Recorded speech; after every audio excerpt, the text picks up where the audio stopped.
So good evening. Thank you all for coming tonight. It's a beautiful day. It's a great day for barbecuing and whatnot, so thank you for coming out. You do have a copy of the PowerPoint. They're small. It's 4 per sheet if you want to follow. Oh my gosh, look at them creating magic behind me. All right. The presentation you're going to hear today and the handouts and the exercises are all provided by the Michigan Association of Planning. We are located in Ann Arbor. I came from Dearborn today. Beautiful drive, blue skies, lots of beautiful trees. My name is Amy Vanson, and I am the Michigan Association of Planning's Director of Information and Programs. That means that I develop educational workshops like here we are. I'll sit back here and I'll switch it as you move around. Okay. You just tell me when to hit the button. There we are. All right. This is going to be interesting. So. Anyway, so yes, I'm the Director of Information and Programs at the Michigan Association of Planning. That means I develop workshops like this one, although I did not do this one. My colleague Wendy Ramson developed this one, but zoning administration, ZBA, that sort of thing, that is part of what I do. Also present them to all of you nice people, and we also have a magazine that comes out every other month, and I write for that and edit that. Next slide, Megan, thank you.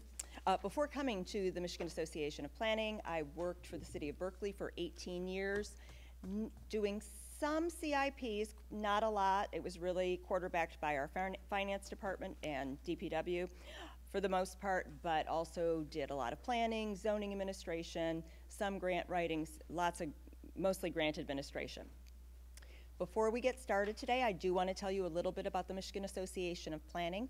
We are a membership-based organization, a 501c educational nonprofit. We are the Michigan chapter of the American Planning Association.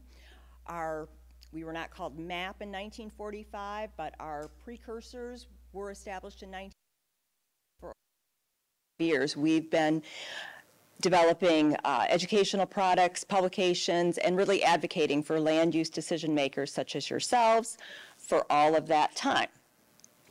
We have some members here tonight and some folks who are not members. If you have that Join Now brochure or Why Join, you are not a member. And so turn to somebody that doesn't have one and ask them all of the great things that a membership gets you. So you do get discounts on workshops like today. So if you look through your workshop catalog, which I'll get to in a minute, and you say, oh, we really need one of those too, as a member, you get a discount on it. You also get the Michigan Planner magazine, and we have events around Michigan throughout the year, and members get discounts on that. All right, your packet. I usually have a packet in my hand, but we were doing that. In your packet, you have a completion certificate, and somebody said, oh, I can leave. Yes, we're all adults. You could just cut out with your certificate and leave. You have a workshop evaluation, that acid green. Please fill that out. Let us know how we did. We want to make sure, this is our whole job. We want to make sure that you all get the information that you need to make the best decisions for your community. And if we miss the mark somehow, we'd like to know that. And if you liked me, say that. And if you didn't like me, please provide constructive criticism only. But definitely let us know how we did, because we want to know. And if there's workshops that you are interested in and you would like more information on that, please provide your contact information at the end of it. I'd be happy to contact you. We do not sell emails. I'm too busy doing other things. So absolutely, you can provide that and it will be safe. All right, so workshop evaluation. You have a publication catalog that is light blue. I think some of you may have like a light green one. It's the same information.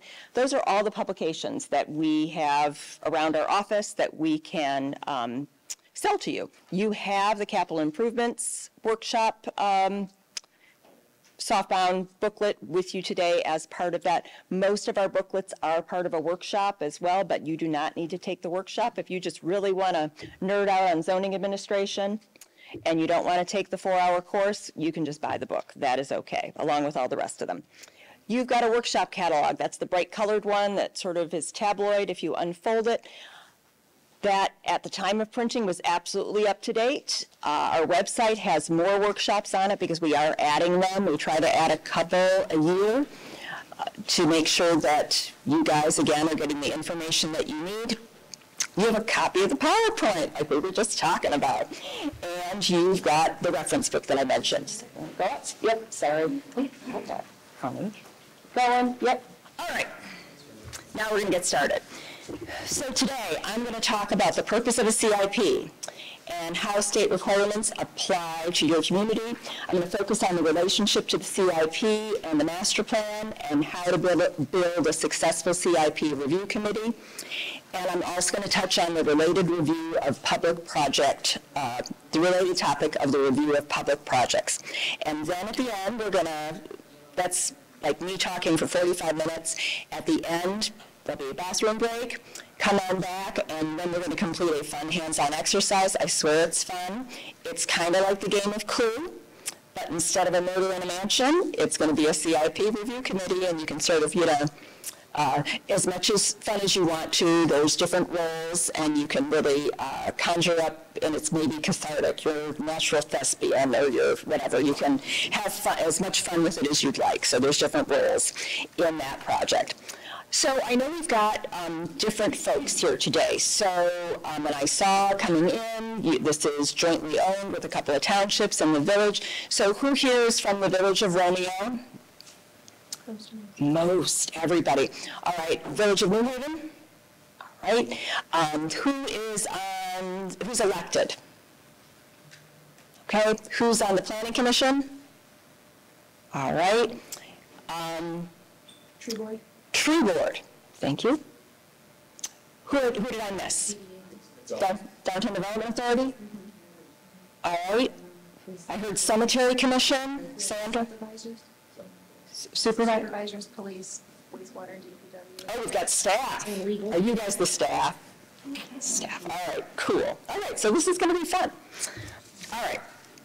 So, now that I've asked that question, let's start with another question. How many of you guys probably do, have a really good idea of what a capital improvement plan is? Does anybody want to share what their definition is? Want to share with the group?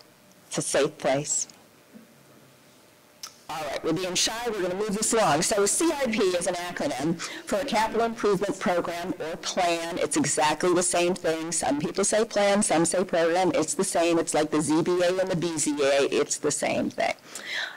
So at a minimum, a CIP is going to help a local unit of government plan for its near-term public infrastructure needs.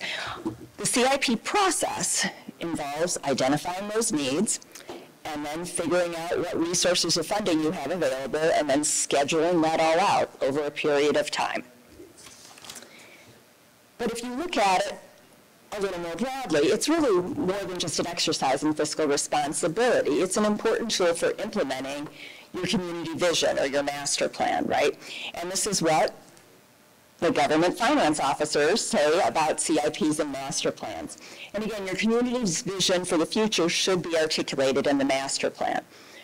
And I'm thinking most of you know this, but a master plan by state law focuses on the physical development of land, right, and infrastructure, and it provides recommendations on how to implement that plan. And if you look at the enabling language in the state statute, it's really broad enough that it allows a community to integrate its visions for recreation, for sustainability, for downtown development, all of those things. And so if you are in a community that has maybe various plans that have been developed by various entities, you might want to incorporate all of those into your master plan, even if it's just by reference, because of the weight that a master plan carries with state law. Next slide, please. Thank you, Megan. So unlike a master plan, which is a pretty foxy document, they really are, they've got bright colors and pictures and stuff, CIP is probably not going to be so foxy. It's really a series of spreadsheets, and you've got your public improvements listed, you got your years up at the top, and you've got how much money they're going to cost, and what funding is going to, where you're going to get the money from, what particular fund. The first year of the plan, of that capital improvement plan, is called the capital budget, and it's adopted at the same time as the annual budget by the legislative body. A good CIP is based upon a process that reviews and prioritizes capital projects, and today I'm going to go through a standard process that can be adapted for most communities. And since that process is not described in state law, unlike the master plan process, which is really described by state law, the CIP is mentioned in state law, and I'll get to that in a minute, but the process isn't. And so you can really adapt this process to meet your needs. Your CIP should be updated annually because new needs pop up, funding can change. Does Romeo or New Haven, do you guys do a 2-year budget or a 1-year budget? 1-year budget.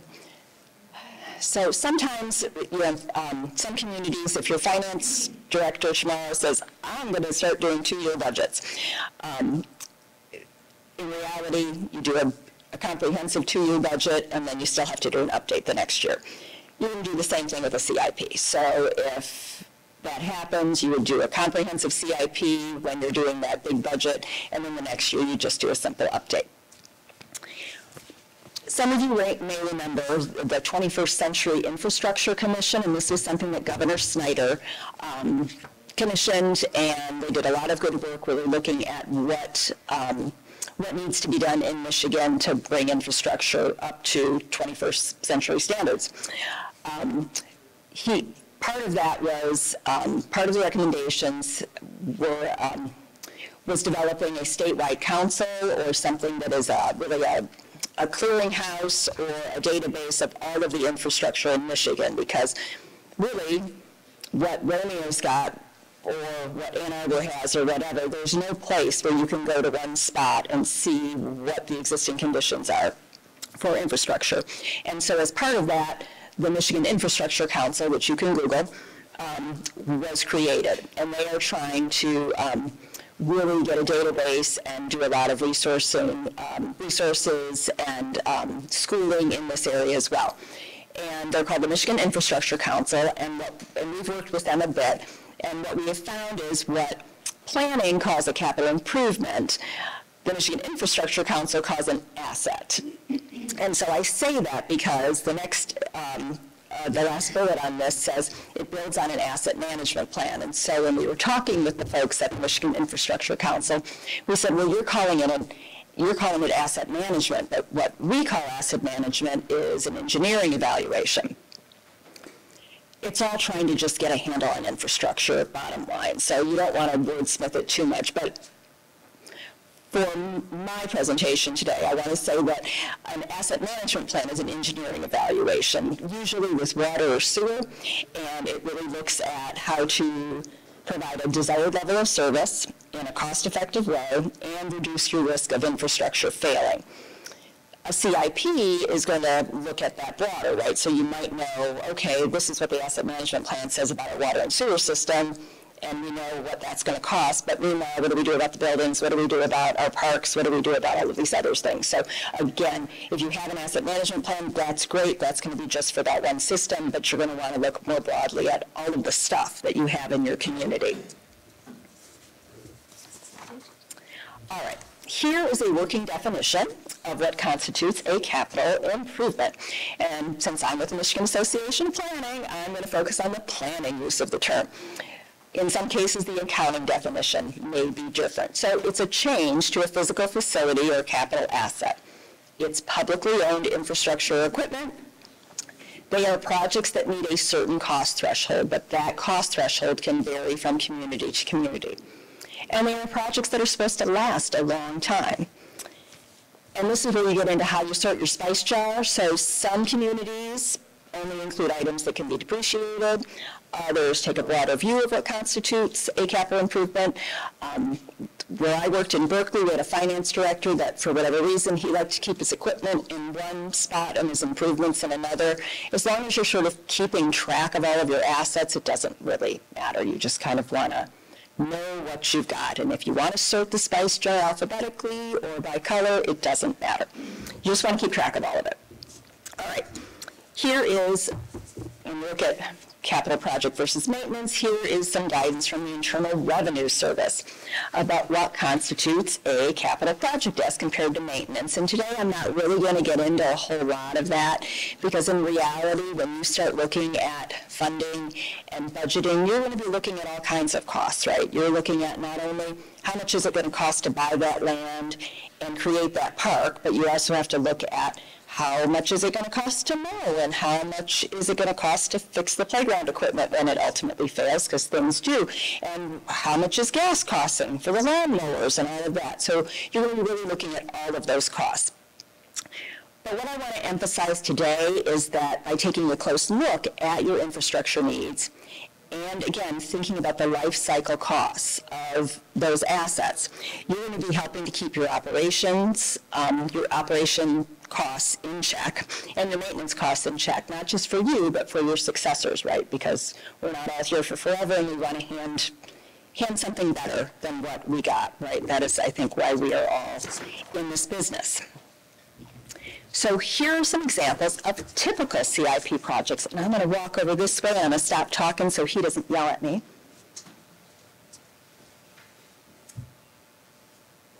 Not that he would yell, but he might yell. All right, so here are some examples of typical CIP projects.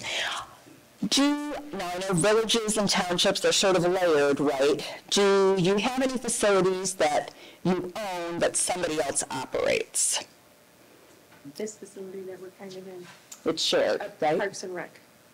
It's our property, we own it, and Parks and Rec leases it and runs the property. Right. So is Parks and Rec a separately elected board? Oh, interesting. They're their own commission. Oh, interesting. So it's not appointed by, it's, Well, the township's not the village. ah, interesting. Okay. So, all right. So in that case, what you'd really want to think about is if you've got that kind of relationship going on, you might think, well, okay, they're in charge of that. Let's say one community that I worked in, they had a separately elected library board, but the city owned the building, right? So it's like the music band, right? They owned the books, but the city owned the building. But really what you want to do is you both want to keep track of that building, right? Because it's, if something should happen, it's ultimately probably on you as opposed to the other one. So, but you also want to coordinate, right? You want to figure out a way to share in costs whenever possible, which obviously has happened a lot when I see this and I see township, and village. Really, there's just only so many there's only so many resources, right? And you've got to start sharing. So that's fantastic. So again, you want to talk to each other and you want to figure out, what are you doing? What are we doing? Is there an opportunity to share some expenses? Next slide. There are gray areas. Fire trucks cost a lot of money. Cars, trucks, technology, equipment, this takes a huge chunk out of a budget. So this could certainly meet the significant cost standard of a capital improvement. And again, each municipality gets to pick their own definition of what a capital project is, but you could probably make the case for many of these on this slide. And then the next one are typically not included in a CIP. They would still be in your budget, but not in the CIP. And that's because they're either reoccurring maintenance costs or it's equipment that's not considered a fixed asset. And we are now at the first break, questions. So if you do have any questions, let me know. But while you're sort of thinking about what I just said, you know, think about all of the assets that are in your community. I live in Dearborn, and it's a big city, and we've got an ice arena and a swimming pool and lots of swimming pools, some indoor, one indoor, a bunch of outdoor. And so those are all things that would need to be in a CIP. In some cases, you're going to need outside experts to give you an assessment. If this is your first time going through a CIP, you're going to need to figure out, well, what shape is the roof in? What shape are the lights in? And you might need an engineer, like I talked about with that asset management, to look at your, say, sewer or water system. But in other cases, your municipality staff is going to know. So for instance, playground equipment, do we need to replace it? What about the lights? There's probably somebody at the municipality that knows that. And this is my big shout out to staff, because most Michigan communities have very enterprising staffs because they've been doing an awful lot with very little for a really long time. And so they've been figuring out how to manage without enough money. So think about your in-house experts and think about who knows what about the buildings in your community and see if you can get that information memorialized in your CIP. Are there any questions on that first section? All right. I think we're almost back on time. All right. So the next section is on CIP requirements. So anybody that has a building, right, is doing some level of capital, some kind of capital planning. So even homes, right, if your household, if you own a house, you're figuring out when the roof's going to need to be replaced, when that furnace is probably going to need to be replaced. Do we need to do something with the patio? When are we going to need to paint the deck or stain the deck, whatever. And so businesses and institutions all are doing that as well. Municipalities have some mandates that they have some specific parameters that are set by state law, and I'm going to go through those. The Michigan Planning Enabling Act, which is the statute that authorizes communities to plan, states, and this is a quote, to further the desirable future development of the local unit of government under the master plan, a planning commission, after adoption of a master plan, shall annually prepare a capital improvements program of public structures and improvements. So if your community has a master plan, under state law, it is obligated to prepare a CIP with one big unless if it's a township without public sewer or water. And the Michigan Economic Development Corporation requires an adopted CIP to be eligible for most of its grant programs now. And again, even if you were a township without water or sewer, you probably have a building that you're meeting in. It's probably going to need a new roof. It might need a new parking lot. So it's really responsible government practice to have even a small CIP in those cases, just so that your successors know when they're going to need to change that roof or repair the roof or replace the roof. Under state law, the Planning Commission is the one that's tasked with preparing the CIP unless the municipality has delegated this task to staff or the elected body. And so often we get questions like, well, why the Planning Commission, right? Shouldn't it be done by staff or the accountant or that DPW that always seemed to get all of the money in the city that I worked in, or not all the money, all the stuff? The answer really goes back to the language in state law, which is to further the desirable future development of the local unit of government under the master plan. So when you think about it, capital improvements, whether they're above the ground or in the ground, are really a major way to implement that master plan. And we'll talk a little bit about the master plan in a bit, but when you really look at the implementation section of your comprehensive or master plan, it's probably filled with a whole bunch of capital improvements, right? And so this is really the way to implement that master plan. All right. Another reason to have the Planning Commission as part of this is because the state act requires the Planning Commission to review public projects, and I'll circle back to that in a minute. The statute states, so the Planning Enabling Act states that at a minimum, staff from relevant departments need to be involved in the CIP process. But ideally, the process would include adjacent communities, right, which you guys are all familiar with, and really representatives from state or federal agencies if you have land that is operated by them. You know, can they be helpful if you do have state lands or federal lands? And I'll give you just an idea. So our offices are in Ann Arbor, and I have a colleague who worked for the state of Ann Arbor for many years, and she's the one that had developed this workshop.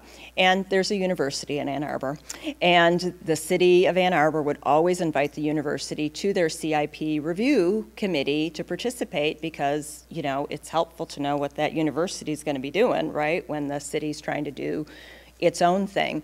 And the university was always really interested in coming and hearing what the city was going to do, and they would not say anything about what they were going to do. So you can invite folks to the meeting and just know that it might not work just as well as you'd like it to. But you should absolutely invite them because it's diplomacy, right? It's that long view of diplomacy. A little backtracking here, the Michigan Planning Enabling Act has requirements for a master plan that can really provide the foundation for a CIP. So I mentioned that implementation section. It's often at the back, but it can be at the front. There's no rule about that. On all of the projects that your community wants to see happen.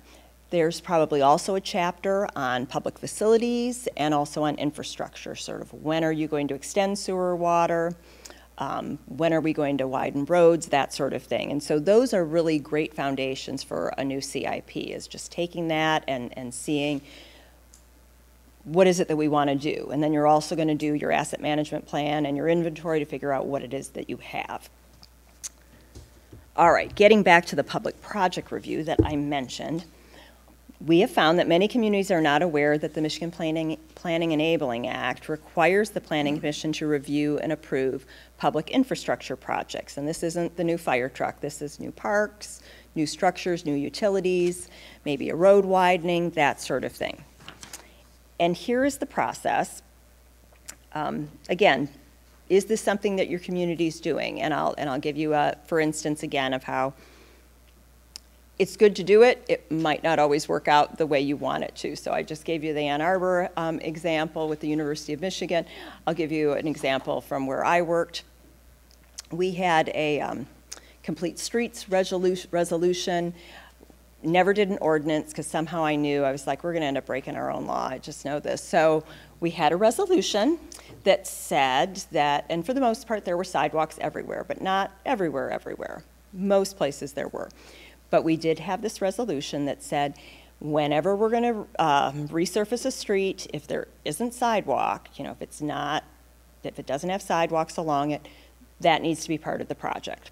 Okay, so we were going to resurface a half-mile section of road that really needed it, and it did not have sidewalk along one section of it. And so I was in the pre-construction meeting with the engineers and the DPW director, and I'm looking at it, and I said, you need to put sidewalks in. That's, you know, we have a resolution, it's been adopted, yada, yada, yada. Oh, well, yeah, I don't think we can afford it. And I said, well, can you put it as an option or an alternative, an alternate? Well, yeah, usually, but because of the way the funding was, they couldn't do that. And I said, well, this is going to be a thing. When it comes to the Planning Commission, for them to review this, it's going to be a thing. We said this is what we were going to do. They don't put it in. And so it comes to the Planning Commission. As it turns out, we would have had enough money to do it. But at the time, they didn't know that. So it comes to the Planning Commission. Of course, the Planning Commission all says, where are the sidewalks? And again, the engineer and the DPW, well, we just don't think we'll have enough money, blah, blah, blah, blah, blah. But now it's at a public meeting, right? And so then it's kind of a little more of a thing. And again, what's City Council going to do? Ultimately, they approved the road resurfacing without the sidewalk going in. But I tell you all that because you do want to get this plan, these resolutions, these policies out into the fray. And what you don't want to have happen is that people work on it and they say, oh yeah, we're going to do this, and then it never gets talked about again. So you want to keep that conversation going, and you want to have it continually talked about. It's like, no, really, we need to have those sidewalks. And so I hope when they resurface it, they manage to find the money this time. So sometimes we do have to take the long view of things. All right, are there, did we go to, where did I go? I got busy yakking. Public project review, 27, 26. I don't know, let's see. I talked about the planning enabling it, Planning Commission responsible. Yep, we did that. Oh, no. Back. About 6 more, like 4 or 5. Back. I know you talked about it a lot. I did, let's see. Sorry.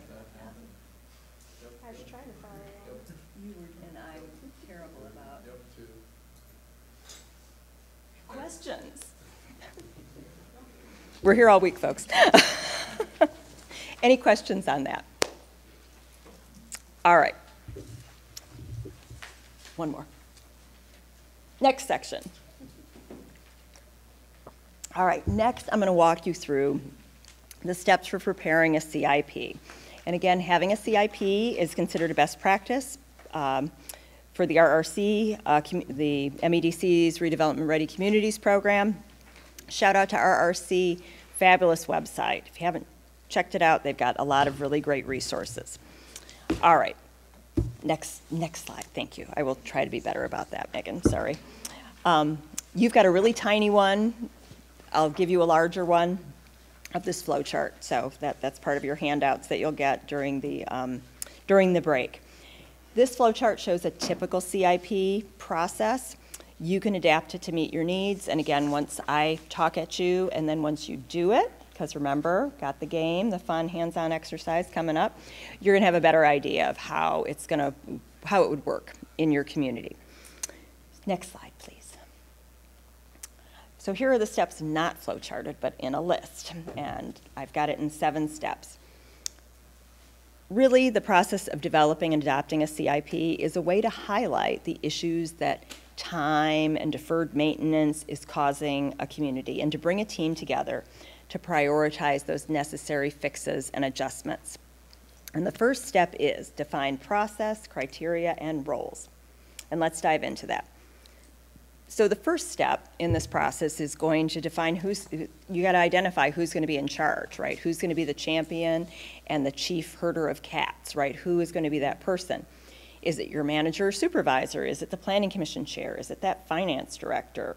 And it might not be the same person. Maybe right now there's really somebody that is really your planning commission chair, for instance. I don't know who that is, but maybe they just really like CIP stuff, and they're great at the planning commission chair job, and they really are passionate about capital improvements.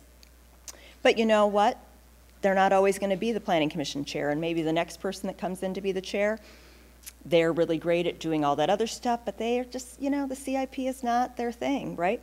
You can adjust this, right? You can find another champion and another process. This is not in stone. This is a process that you should, once you go through it, evaluate, rosebuds, thorns, what were the good things, what were the bad things, and then, audit that process and amend as necessary.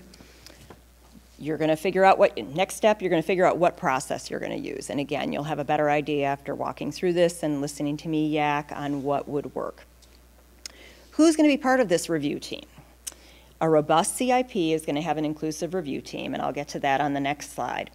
Once you've assembled your group, your team, everyone's going to collect information on budget projections and energy usage and what did you get done from last year, because you're certainly working on projects now. What about those service calls that DPW had to go out on? Did you do any master plan amendments? Have there been any changes in regulation that now you got to do? You're going to assemble all of that.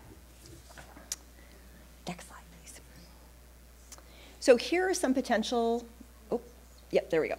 So here are some potential members of a CIP review committee. And again, even if the CIP, the development of the CIP has been delegated to either staff or to the legislative body, it's really important to have the Planning Commission involved in that process because, again, I just talked about, what not to do with sidewalks and road resurfacing. So it's really great to have the Planning Commission involved in the process.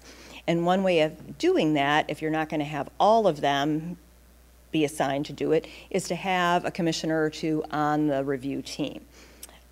Again, if you've got significant land that's owned by others, so whether it's the state or the feds or, I use the example of the University of Michigan, can they be helpful? And even if they're not going to be on the committee, invite them to talk. So, the road commission, right? Have them come out and talk about what it is you are hoping for with that right-of-way, and maybe hear what they are planning to do with it, even if it's 20 years from now.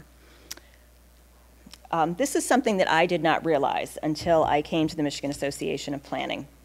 So when I was with the city, our DPW director, he kind of had sort of standing maybe twice a year, maybe once a year, you'd hear him say, yeah, we're having he'd have his MDOT person come out and, chat. And that was nice, or the road commission person or whatever.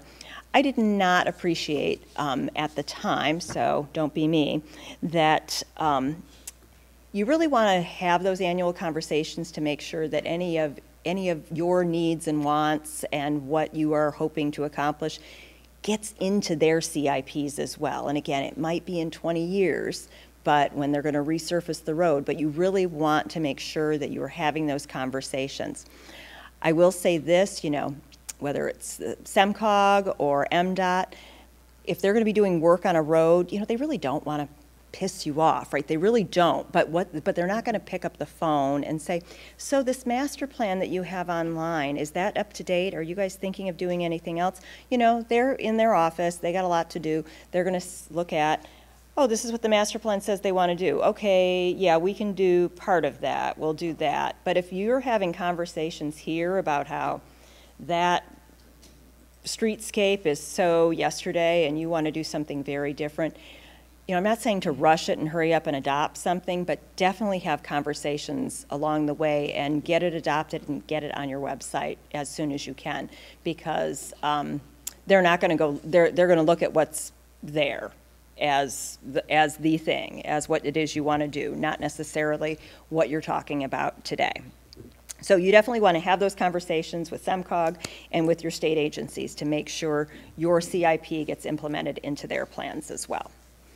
All right, next slide, please. All right, so you've got your CIP review committee, you're all meeting, you got your data. You got to reach agreement on a few things. So the first thing is, what are you defining your capital project as? What are we doing? Are we doing equipment versus bricks and mortar? What are we doing? You need to figure out what you're including.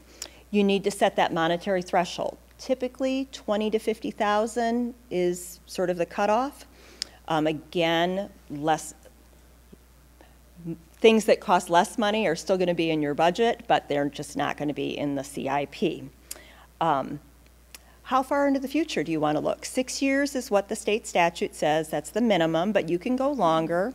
And water and sewer plans need to have a 20-year plan, right? So water and sewer systems, they have a 20-year plan.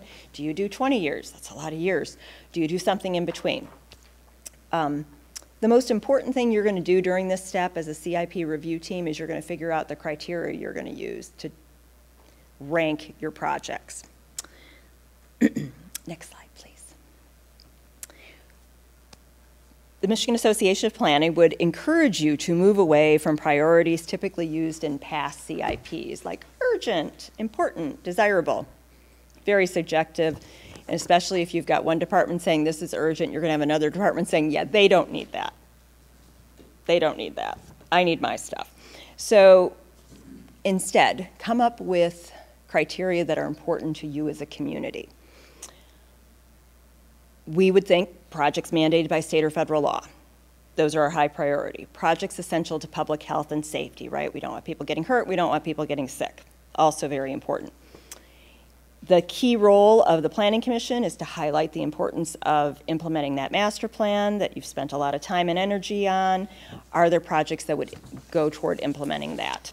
Is that a criteria? Is it in the master plan? Next slide, please. Here are some other ideas. Is it economic vitality? Is it downtown development? Folks along the Great Lakes, coastal resiliency is becoming a big, big thing for them, especially along Lake Michigan.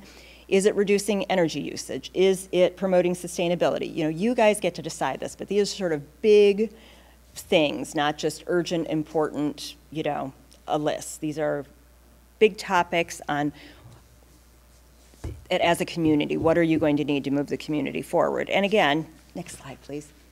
It's just going to end up in a spreadsheet, and you're going to end up ranking them. And this is the ranking. This is not something that you need something really fancy for, but you need to have conversations with each other to figure out what is it that the community really values, and what projects are going to get you there, because you're not going to be able to pay for all of them. You're just not.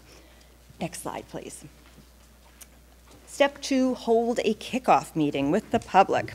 So you got your team set. You got your process defined. We would encourage the committee to hold a kickoff meeting with the public. Again, if you're not part of the local unit of government, if you're just a civilian or a business owner, this would be your time to be involved in this process. And ideally, this meeting is going to be structured not to get yelled at, but to get information from your businesses and your residents about what they want to see. So maybe they went through this master plan process, and now is the time to engage them about, so we want to see, what of all these projects you want to accomplish, and talk to them about that. Hopefully you already know about infrastructure failing. If there's some sinkhole in town, or if there's a retaining wall that's failing, hopefully you know about it. But if you don't, it would be better to know sooner rather than later. So this is an opportunity to have folks talk to you about what they want to see done. And again, you're going to have all of that, more information compiled. It's given to the CIP review committee, and that's going to help them identify or modify projects. Next slide, please.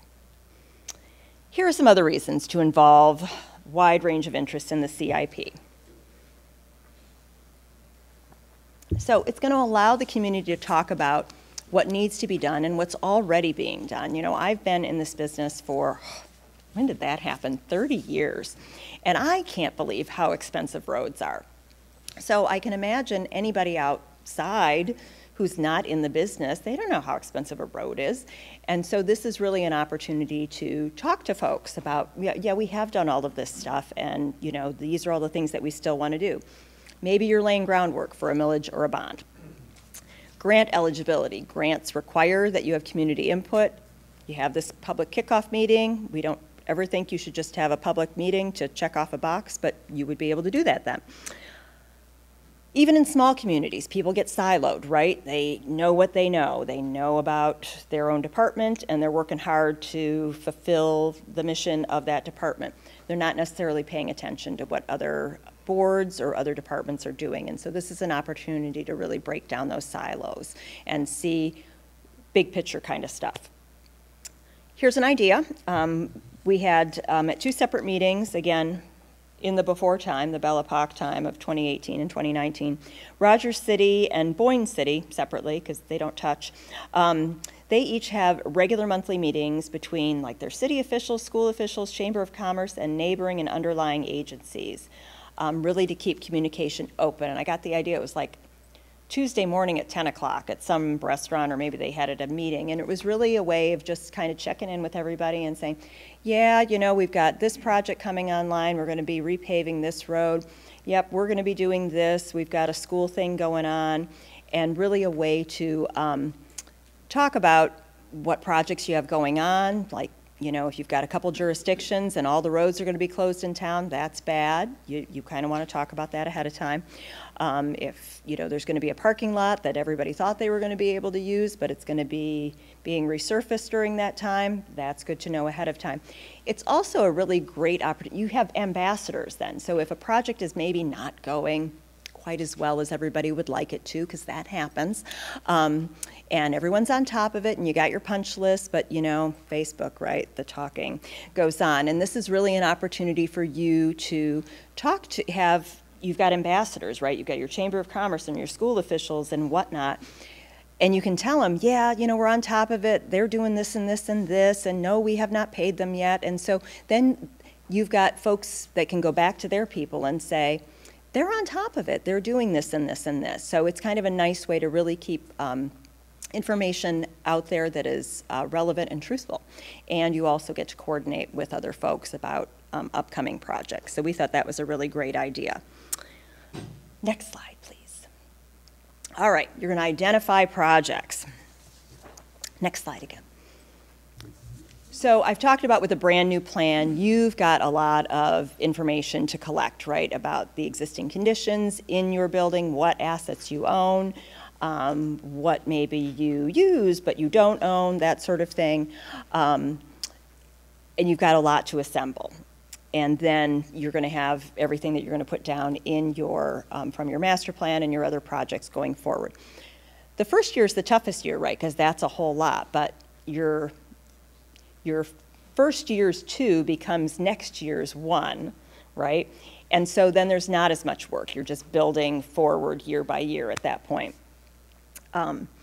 What you might want to look at going forward is you're going to certainly look at changes in regulation, and if anything broke in the meantime, if there's new funding sources and you can, you know, finally move some stuff up, that's what you would look at. You might look at, I talked about talking to your municipal experts about who knows what in a community, but maybe, and about the buildings, but maybe you really decide, you know, the city halls, the city that I worked in, the city hall was pretty old, and really, you know, single pane glass and that sort of thing, and it's like, is this, I don't know, because I'm not an architect, is this building worth keeping? You know, are you just putting good money after bad?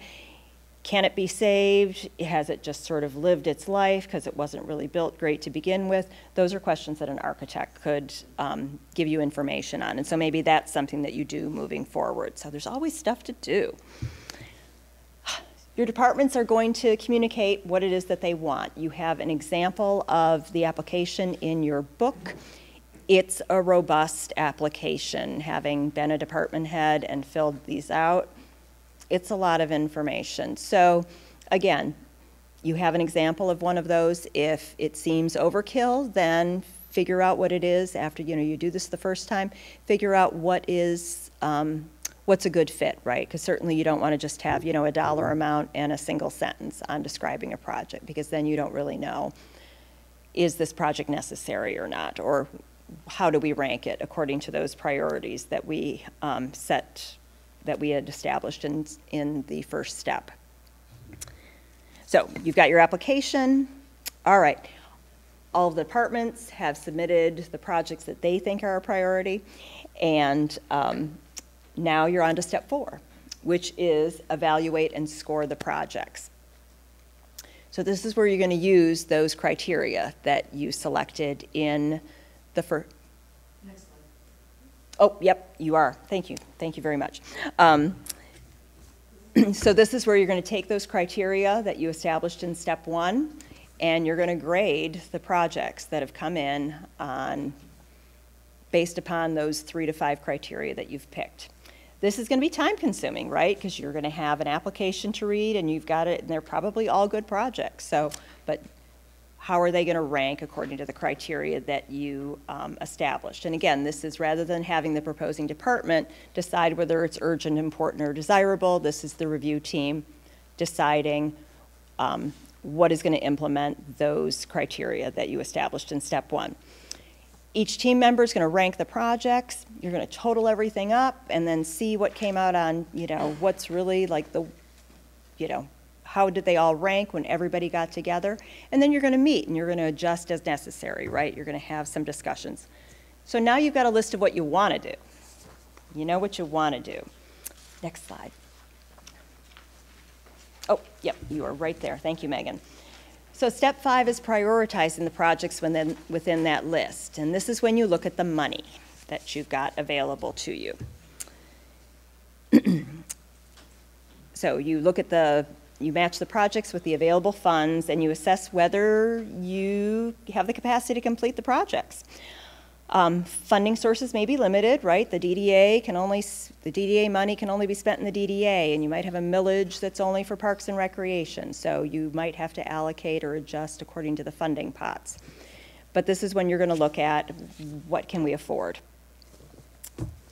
Next one. Thank you. And then you're going to put it in a plan. You're going to you're going to do either spreadsheets, or I'll talk about some of the tools that are available that, make it look a little foxier than an Excel spreadsheet, but you're going to put it into a schedule. You're going to end up with a spreadsheet for at least 6 years with projects and their funding or their anticipated funding, and a target year for completion. Typically, unfunded projects are going to be packed into year 7, or they might be in an appendix. Step 7, review and approve. Review and approval. Next slide. Finally, after everything is compiled and prioritized, the CIP review team would forward this to the Planning Commission. And the Planning Commission, we suggest, has a public hearing and adopts it and recommends it to the legislative body. Again, this is a suggested process. Public hearing is not stipulated under the state statute. We think it's a good idea. Again, you want to be as transparent. You want to show that you are moving that master plan along. You've worked hard on this. You've probably worked months on it, and it has been there's been probably difficult decisions that have had to be made. So you want to get that out there. You want to communicate that to the folks. Ideally, any thorny issues have been vetted earlier in the process. Ultimately, the elected body adopts the CIP, with that first year being incorporated into the annual budget.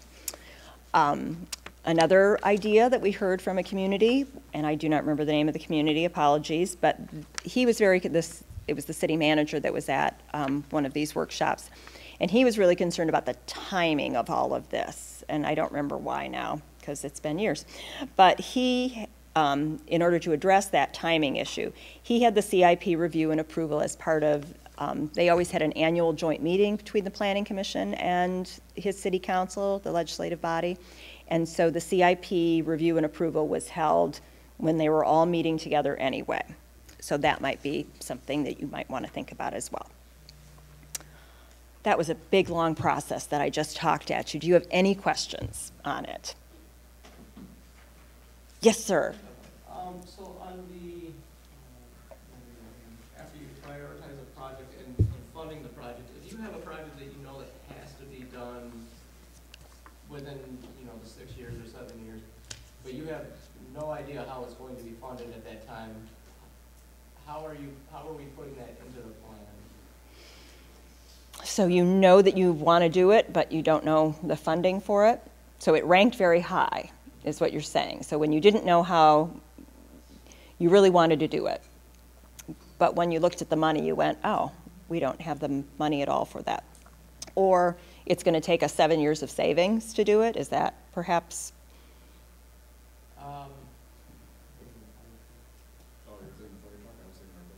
The building's another one. Those are the two big. But we know that those are things that are going to happen relatively soon. Yep. But the funding isn't there right now. We don't know where it's going to come from. So, now's the time to start brainstorming if there's grants or other, funding. I know sometimes there are for fire trucks in particular. If it's a building that needs to be done, is that something you start laying the groundwork for a bond or a millage? And you start communicating it with the public that, look, this is how much money comes in every year. This is how much money, for operations, right, in your budget, and then this is how much money we have left for capital improvements. And so it's going to be whatever it is, 5,000, 10,000, 20,000, whatever it is.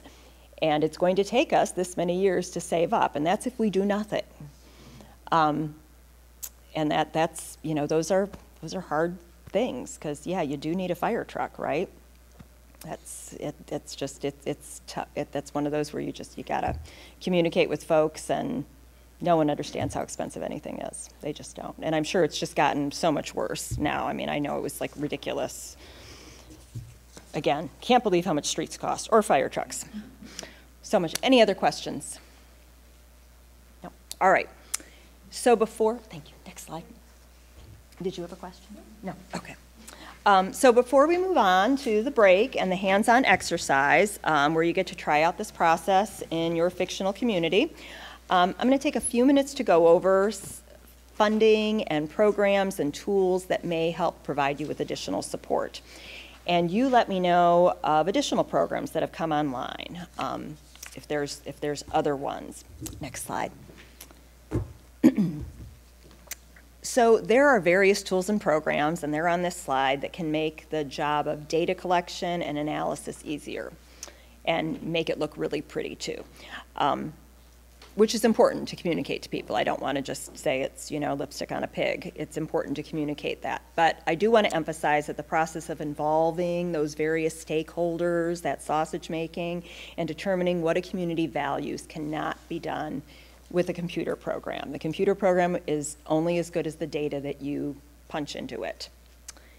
But as the year progresses, and you guys all know this, the staff's going to need a way to track the progress, right, of these projects. Did they get started? Are they on time? Are they within budget? Is there a punch list? What's going on with these projects? And the legislative body wants to know about that as well. They want to know because they've got people asking about it. So you do want a way to keep track of that. Software is available in Michigan, and maybe they did this during, the pandemic, although I doubt it. In Michigan, BS&A is a financial software. However, it doesn't really get into CIPs and asset management. It's great for budgets. Munitrex is a software that is made for CIPs and asset management. But I really think this is your $1 million idea. Figure out a way to have Munitrex and BS&A interface, because I don't think they talk to each other. So if you have BS&A for your budget, you put all of the information in, and then if you want to have Munitrex, which really is a great tool, and it's really robust for the asset management and the CIP, you have to enter the data in all over again. It'd be nice to not have to do that, is what I'm saying. I mentioned the Michigan Infrastructure Council earlier. They also have some great tools available, so check out their website, and they're a great organization, and they can also provide you with some tools.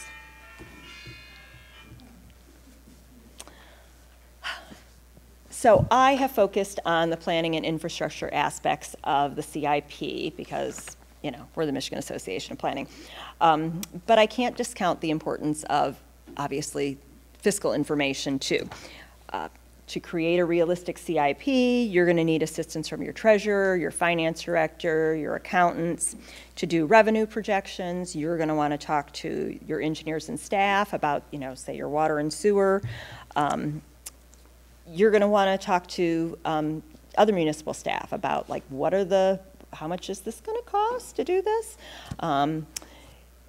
And really the entire CIP review team to come up with financing mechanisms, because, you know, at the end of the day, there's going to be a lot more projects than you're going to have money for. And so the question then is okay, is a bond, like, are they going to pass a bond? Are the folks out there going to pass a bond? Because you really don't want to put that on the ballot and have it not pass. That's bad. So really your CIP review team can really take the temperature of the community and decide, well, maybe a Headley override's the way to go. Maybe a bond's the way to go. Or maybe, yeah, no, everyone's hurting right now. We just have to, like, wait and see. So again, one of the biggest frustrations, I think, is doing this process and coming up with a really great list of awesome projects that are absolutely needed, and realizing you do not have the money to do all of them. And I just want you all to know it is not anything that you did, it is not anything that you broke, it is just the way things are. So you are not alone. So don't feel like you are. All right, we could probably spend another 45 minutes or so talking about funding alternatives, but we're not going to. So here are some common ones. If you have had success with some other ones, please let me know and we will add it to the slide. We'd like to know about that. Anybody have anything that they had success with? All right. If you think of something, let me know. Next slide, please. So stay informed, right, about sources of money. Has anything happened with, you know, ARPA? I know it's been sort of slowly circulating down. Has anybody gotten any kind of money with the? We got our normal ARPA funds. You got the normal one. It Yeah, didn't. Nothing really big came in though. We got 300. But nothing. No windfall. Not yet. Have you heard anything from the powers to be about when it's coming or how it's going to get distributed? Nope. Okay, that would be good to know. All right, it's coming. Don't know how, but it's coming, right? All right. This is a quiet bunch tonight. Thank you all for coming on a really beautiful day. So we're going to take a 5 or 10 minute break, and then we're going to, you guys get to try this out, right? So break into groups of, like, I think Megan put 7 is good.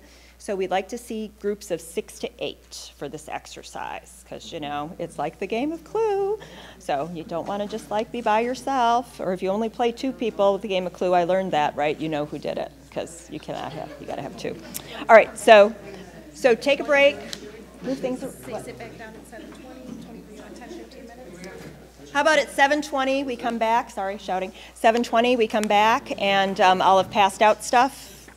So that we can get started, okay? And I'll walk you through it.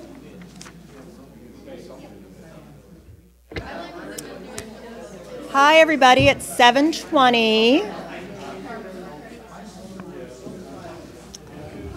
So now we get to the fun hands-on exercise. So you're going to develop a CIP for the Municipality of Accountability, Michigan. And, oh, it went off. All right. So you've broke into your small groups of 6 to 8 people. You will notice on the sheet that I handed you that you have roles on page 2.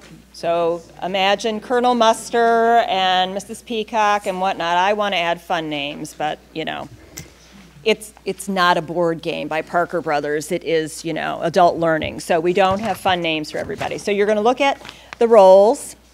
You might want to pick something that you're not. That might be a little cathartic for you. I remember we did this workshop in Chesterfield Township, and the township manager said, you cannot pick who you are. And I realized they had two groups, and one of them in each group was actively imitating one of their frequent people at the meetings. Oh, I'm sorry. So, can be cathartic. So you've got your supervisor mayor, you've got your manager, your DPW director, the planner, Parks and Recreation director, Leslie Knope fans, you can be there, or Ron Swanson. You got your representative of the Citizens for Fiscal Responsibility. He or she seems like a fun person. And in the next corner, you've got the representatives of the Citizens for a Sustainable Tomorrow. And you can read what, you know, their raison d'etre is. And then you've got a planning commissioner. So take some time. You can thumb wrestle over, you know, who gets to do what roles. Take 5 minutes to do that. And then you want to also, while you're at that, identify who's going to be the lead, who's going to be the chief herder of cats with this. And you might want to think, okay, who would do this in our rural community? Who would it be? Would it be the manager, the mayor, the DPW director, or a planning commissioner? So think about that as well. So take 10 minutes to figure out who your roles are and who's going to be in charge, and then I will check back with you.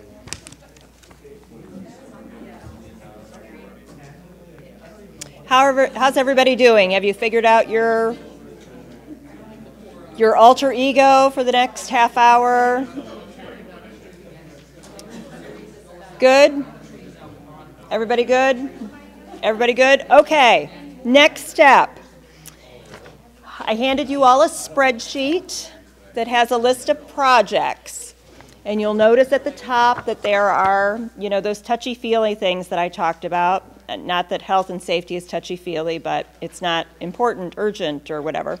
Contributes to health, safety, and welfare. Needed to comply with local, state, federal law. Remediates an existing or projected deficiency, so on and so forth. So you all need to decide, for the purposes of this evening, just so that, you know, it can get sort of unwieldy if we pick 5. So agree on 3.